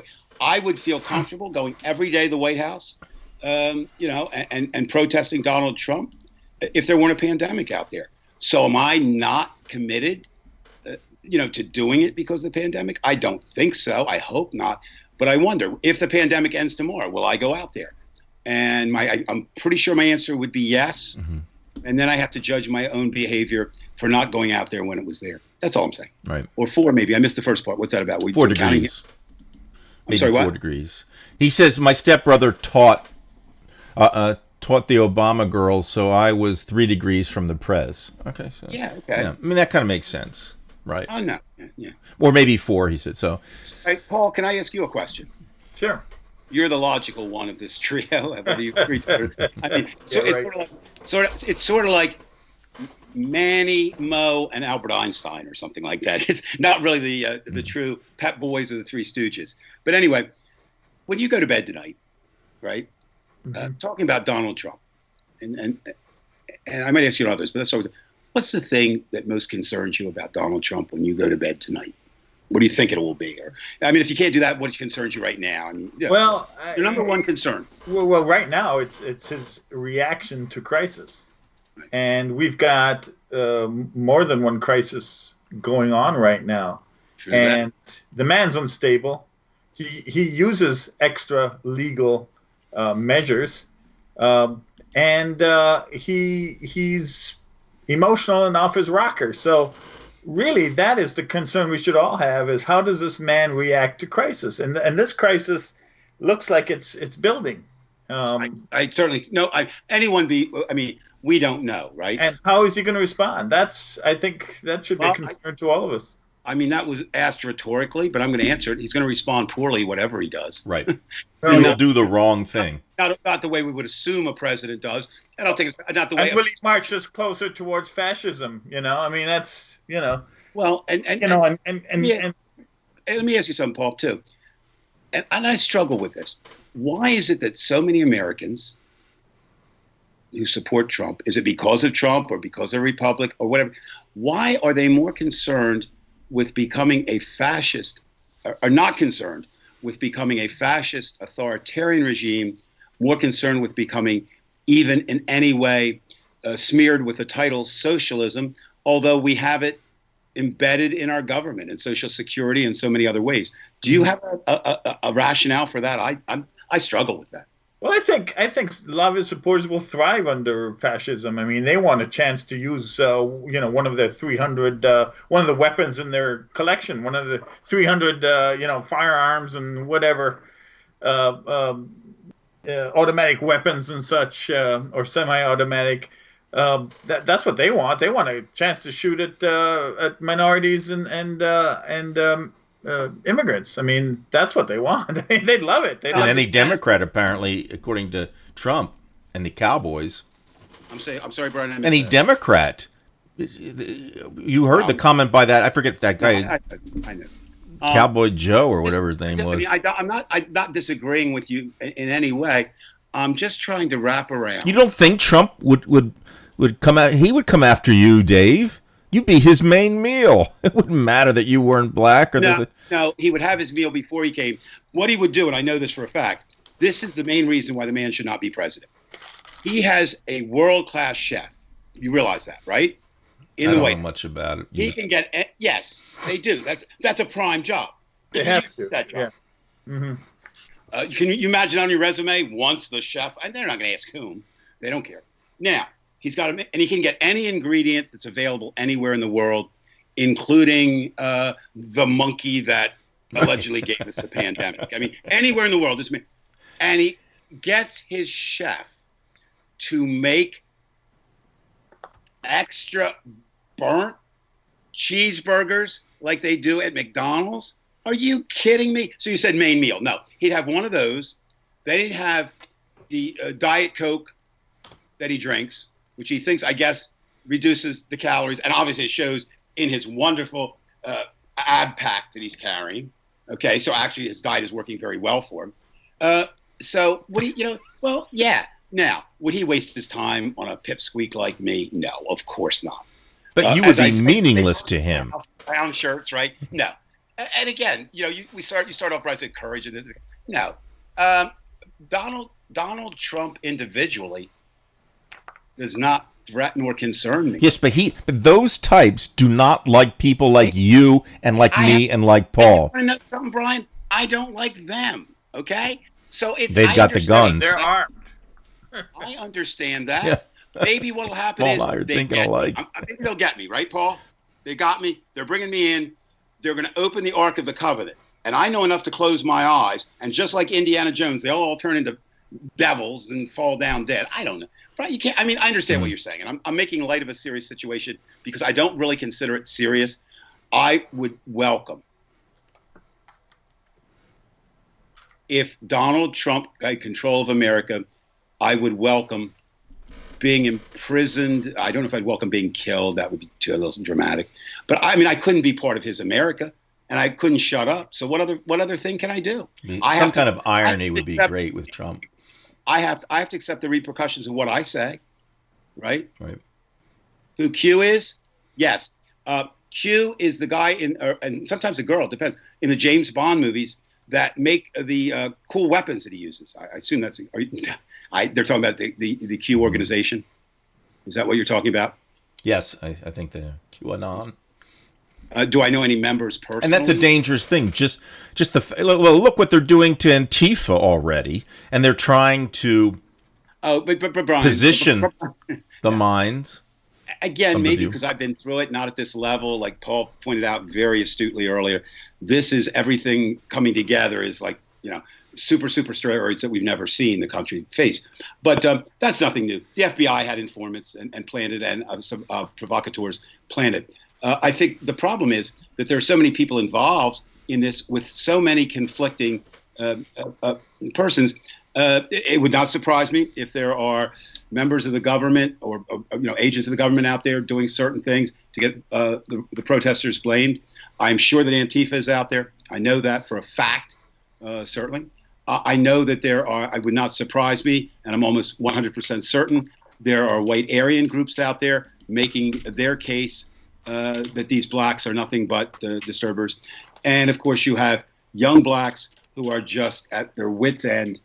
And look, Well, I'm worried about these I don't know. these right wingers who will eventually show up. You know, they'll come in on a bus with their guns to try to intimidate. Then you really have got a powder keg, and that's what Right. Paul took. What they're going to do is they're going to run counter demonstrations. That's what Yeah, they're going to do. I would agree this with is you. where the trouble starts. Right. You're right.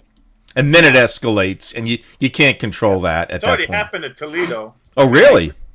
Yeah. Well, in the past, where No. I don't know what they were called, the Nazis or whatever, they came in and they ran something and violence ensued. Yeah. They're troublemakers. The remark is up there now, absolutely 100% true.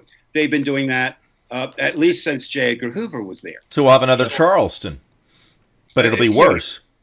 So what happens is, who I really do, I mean, there's a number of people to feel sorry for. Obviously, any innocent person who gets hurt or killed. There are some differences in this. It appears, now notice I said it appears, that the enforcement officials are, for the first time since the civil rights movement in the South, don't care singling out reporters to hit, which is really very foolish. But unless you believe that they are the enemy, or unless you believe their power has been diminished. So I feel sorry for, the people who have to do their job, whether it's the police, whether it's the reporters. I feel sorry for the innocents. I feel sorry for the property that's been damaged. I think what is different about this time, and Paul and Brian, please jump in here, or anyone else out there. This is something new. Now, I really, of course, only really, here live in D.C., and I focus on that, obviously. But other places, the people whose lives have been destroyed are saying, I got this. I can replace this building. Or if I can't, I'm okay, because we have to get America a safe place for black men and women. Have you heard? I haven't heard that. I mean, before that much. Large companies are saying, Target, they had their store, completely. We can rebuild this. What we need to work on now, so is that something new? I think it is. Will they carry out? Paul, I think, you were looking into the future. Do we know where these riots are going to go? No, I think you're absolutely right. There will be a counter. Well, Trump called for one, right? He called for, I couldn't understand. Could you guys help me out? He either called for maggot night at the White House or MAGA night. Do you know which it was? I mean, I know they're often the same. I believe it was actually, was it maggot? I saw the word maggot out there. The synonyms. Yeah. Okay. So, no, what I was saying, but can you imagine, ladies and gentlemen, and the jury, I submit now. Notice I can talk a lot, and I usually don't get quiet much. That actually gave me pause for a second, because I looked at Jude, my wife, and I said, "Hun, collectively we've been on this planet almost 140 years. Can you ever imagine, or did you ever imagine, that a president would say, bring my followers, knowing what they are, to a protest with the very people that he knows his people hate? But then, of course, being Trump, he can't stop there. He can't stop. Did you read his comments the next day after he said that? He actually had the nerve, or the insanity, or the Adderall has finally caught up with him, to say, MAGA people love black people. They get along with them fine. We're in trouble when the president first said, and he continues to say, I get along fine with the blacks. What's that? The blacks? The blacks. Is he talking about Ed and Wilma Black, who live down the street? The blacks, and have a family? Well, I think he's talking about the rugby team out of South Africa. They're called the Blacks. The All Blacks, yeah. Yeah, whatever. Go ahead, Paul. Yeah, I think we're going to see the counter demonstrations, because all reactions will breed some kind of counter reaction. Okay, that's one thing. The second thing is, I think we'd be remiss if on the show we didn't try to describe what exactly white privilege is.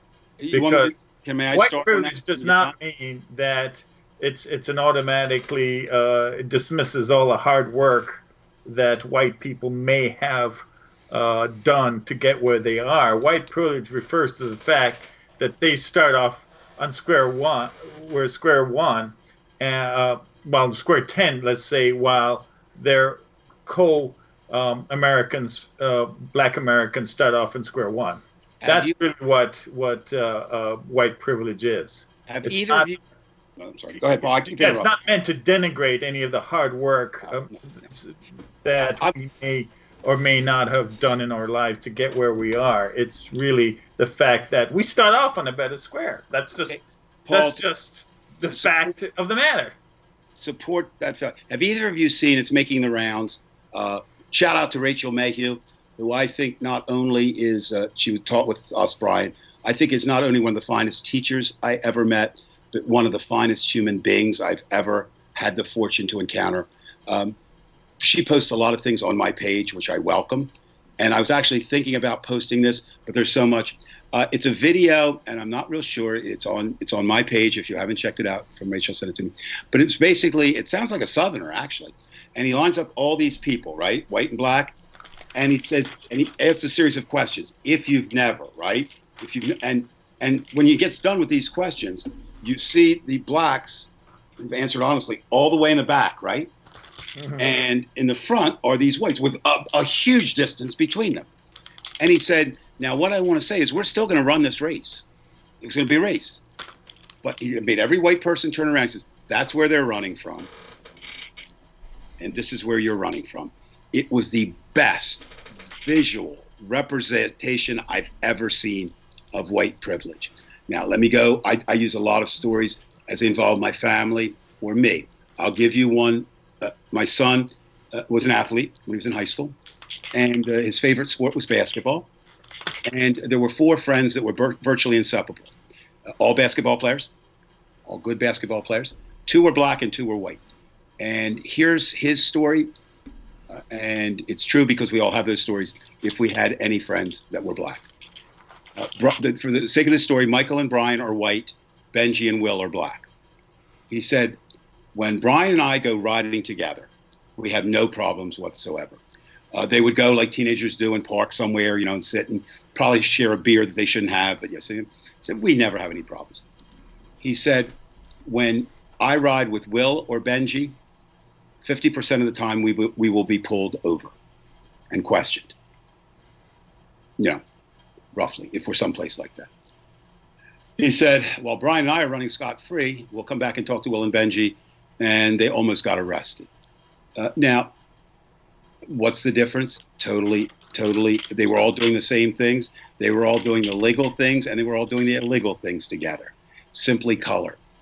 One story, and then Brian or Paul, please pick up on it. I learned about this very, very, very early on, and it's a lesson that stayed with me forever. And it came both from personal experience and from my mother. I don't know my age. I had to be at least 8 or 9. And to set the stage, my father had a cleaning plant in Salem. My mother, after I was born, left teaching for a while to raise me. That might have been a successful raising, but anyway. But she would work at the cleaning plant to help out. And so I spent a lot of time in this town called Salem, New Jersey. And because my mother and father were working there, I had nothing to do. So I would play. I was a kid. I loved sports. And this is not an exaggeration. I had not one white playmate, not one. And on that sports field, I was never treated nor felt to be outside. They would get on me if I missed a tackle or if I, made an error in the field because I made an error in the field or blew a tackle. And I kind of naively thought maybe that's the way the world worked. Well, because my parents had this cleaning plant, I could work and do, didn't do anything for them. But they would give me a couple dollars. And there was this place I really liked that had Texas wieners. I don't know if you know what Texas wieners are. They're like a hot dog, right? In Salem, because Salem was a kind of a southern town and transplanted to New Jersey. And my best friend at the time was named Spanjo. And so after playing, I said, Spanjo, let's go get something to eat. And I had enough to treat him. It was like, what was it?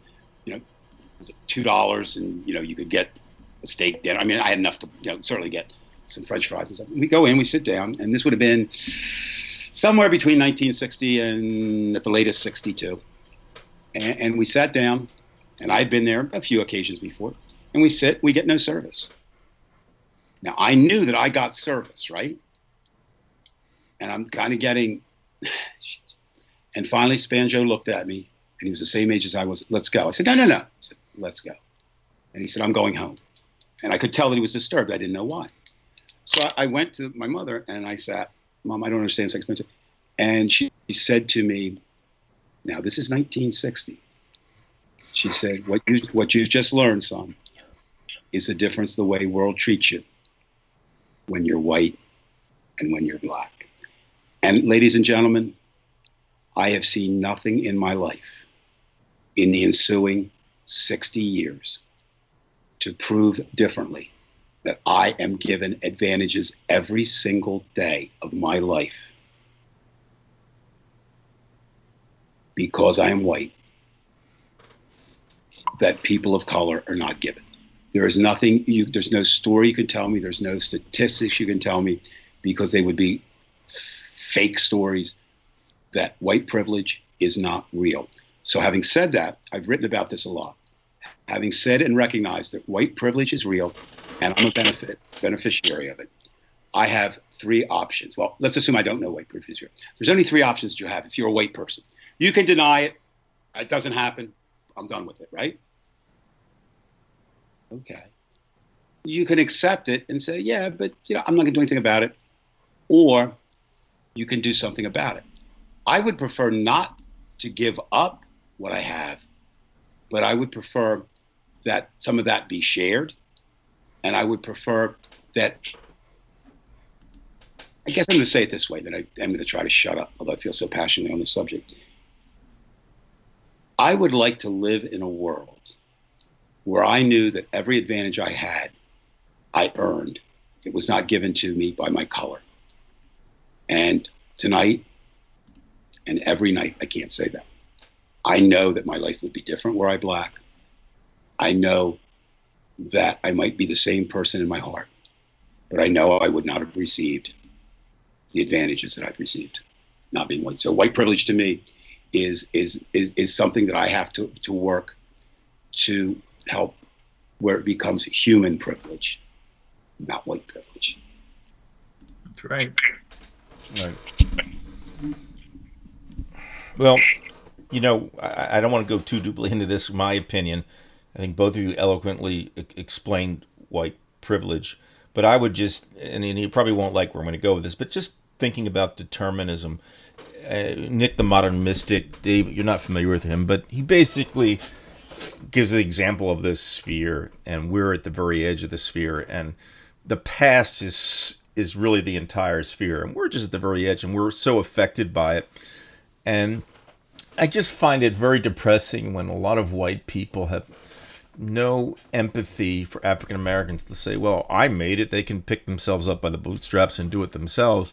But they, they'll have their bad days in school or whatever, and I don't think they understand the influence of the past.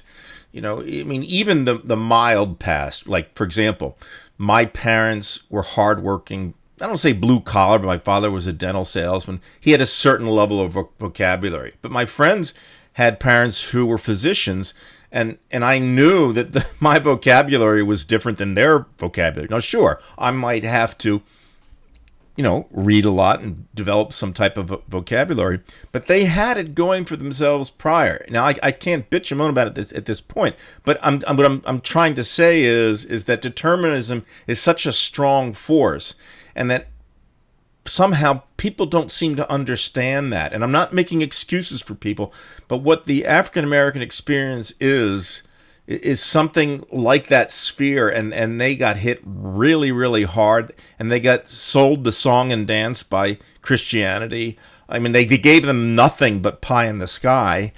And then what do you have today? That's it. I mean, to understand white privilege, let's give a very quick, and maybe it's a crude example.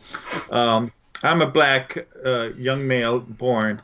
I'm born of a single statistics favor that I'm born of a single parent household. So I go from square one to -1. My father, whether he's in the house or not, has a higher chance of being incarcerated. That's -2 that I've started out at. My school system is the performance and graduation rate is significantly lower than in the white, wealthier suburbs. That's -3 square that I'm on. My family doesn't have access to a bank account because of bad credit. Therefore, they have to rely on rent-a-centers and for their furniture, and they have to rely on Western Union money orders and so on in order to write a check. Square, -4. Credit, bad, right from the start. I am pressured by gangs in the street not to follow, quote, the white man's way and actually learn and try and get ahead that way. -5, that's the square I'm on. I got evicted twice last year from my home. That means I have to move to a different neighborhood, have a different, basically I get isolated from other friends. My square, -6. I mean, you can just go on and on and on. Great the point. point is, many of our African American co-citizens are starting out at -10 or so for the average white, or lower. or lower. So, I mean, tell me, that is what white privilege is, folks. It has nothing to do with how hard you worked or whatever. It's the cards you're dealt with right off the bat. Yes, it is possible to succeed despite the barriers. Yes, and impediments, absolutely it is. But realistically, the majority will not. Okay? And that is what it's about. And we need to change. I think all three of us fervently believe that this has to change. And this is what the protests, I believe, are about. Let me answer. I want to pick one thing on Brian's and one thing. Brian, you said, and not that you were supporting this, but I mean, you bring it up. So pull yourselves up by the bootstraps. Well, a young lady who happens to live in our building, who is of mixed race, but would be identified as black. I mean, there's all kinds of things going on in her background. I just happened to read something she posted today, and she said, in essence, I am so sick and tired of people telling me and others that we must pull ourselves up by the bootstraps. Do you have any idea how many black Americans don't even have boots? I thought that was kind of telling, right? Right. I really think that was, we're asking them to do things that, like Paul, you so eloquently said. And I think you even said it better than I hate when that. Oh, I hate that when you say shit better than I do. Because what I liked about that, what I liked about, but I don't have a Gandalf portrait on the Facebook like you do. And Stormy Daniels has never. Well, never mind. We won't get it. Anyway. And he was with Stormy Daniels too. Yeah. Who the hell has that? What are you complaining for, Dave? Stormy, I'll leave Judy for you. I think she likes you. I'll give up 47 years. I don't know. But what does happen, Paul, what I really did seriously like, and I'm going to do this as a demonstration, you didn't say, you kind of said this is where we all start, right? Right. And this is a falling. All kinds of stuff. So nothing happens, guys. If you're white, nothing bad happens to you. Okay? You're on your own if you're white, right? You're sliding here. But what you have to realize, and that's why I want people to watch that video, and that's exactly what it does, Paul. It exactly shows just what you described and what I'm trying to do with this damn pen, that it's not about white people losing anything. It's about getting everybody up here as close as we can get them. That's all it is. And not to do that is suicide. Do you want to know why? It's racial suicide. And here's why. I don't know if anybody's looked out the door recently, but the white majority is soon going to become the white minority in America. Okay? And that's not going to go away. So if you want to look at it, you might have all the goddamn guns in the world, right?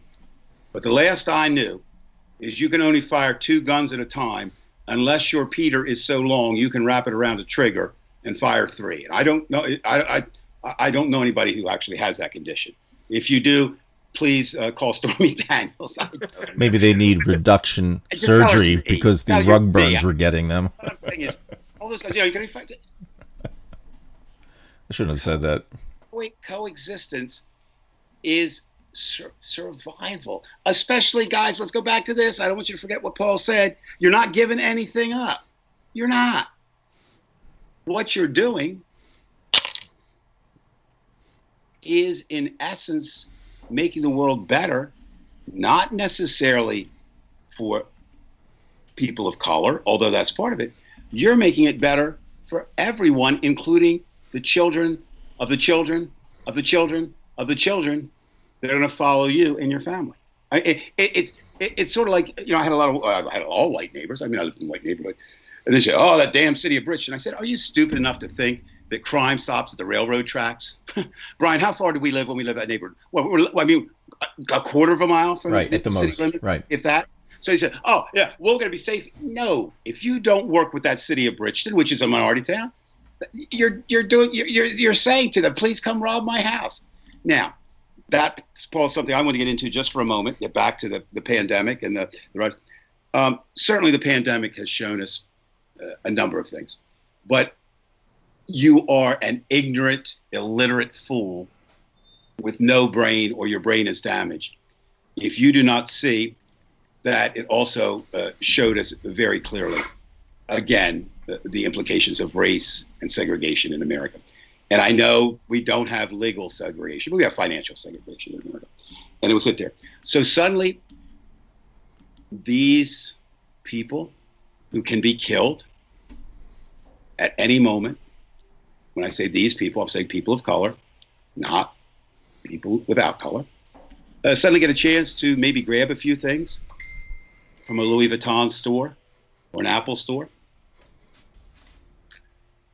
And again, I don't want to pick on Jeff Bezos, because he's the second most important person in my life after Stormy Daniels, because it's going to be my neighbor. So Jeff, I'm not picking on you. I just want to say, I think it's important sometimes, because racial imbalance is also economic imbalance. Would you agree? I mean, that you can say, Jeff, you started a business in your garage, and I give you all the props in the world for that. And you had an idea that was before its time, and I give you all the props in the world for that. But I gotta draw the line here, maybe.